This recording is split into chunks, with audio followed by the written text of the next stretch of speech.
ان کے اندر وہ کوشش ہی ختم کر دی گئی ہے حق کی، تلاش ہی نہیں ہے۔ جب تک حق کی تلاش نہ ہو حق ملتا نہیں ہے۔ جب تقریر کریں گے تو وہ حق کی تلاش، وہ کوشش ختم ہو گئی، کیونکہ تو انہیں پتہ ہے بس جتے ہم آگتے ہم اتنے ہی رہنا، سومون بوکمون اومیون فہم لا یرجعون، یہیں رہنا ہے، بہرے ہیں، گونگے ہیں، اندھے ہیں، سننا نہیں ہے، یہیں رہنا ہے۔ حق کی تلاش، تڑپ، اور جدو نکلو گے نا پھر اللہ تنہوں حق دا راستہ ضرور دے گا۔ قرآن پاک نے کیا فرمایا؟ فَإِمَّا يَأْتِيَنَّكُم مِّنِّي هُدًى فَمَن تَبِعَ هُدَايَ فَلَا يَضِلُّ وَلَا يَشْقَىٰ۔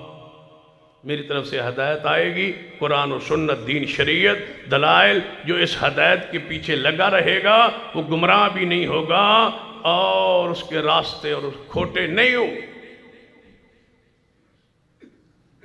اور جس نے ہمارے ذکر کو وَمَنْ أَعْرَضَ عَنْ ذِكْرِي فَإِنَّ لَهُ مَعِيشَةً ضَنْكًا وَنَحْشُرُهُ يَوْمَ الْقِيَامَةِ أَعْمَىٰ۔ فرما جڑا ساڑھے ذکر تو دلائل تو دین تو قرآن و سنت منہ موڑ لے گا، ہم قیامت والے دن اس کو اندھا اٹھائیں گے اور دنیا میں اس کی معیشت کو، اس کی معاشرت کو، اس کے رہنے کو اور تنگ کر دے۔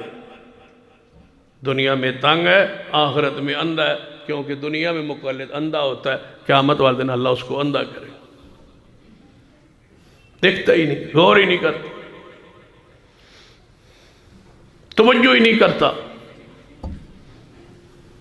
توجہ مجھے یہ نہیں سمجھ آتی وہ شعور کیوں نہیں آ گیا۔ میں کل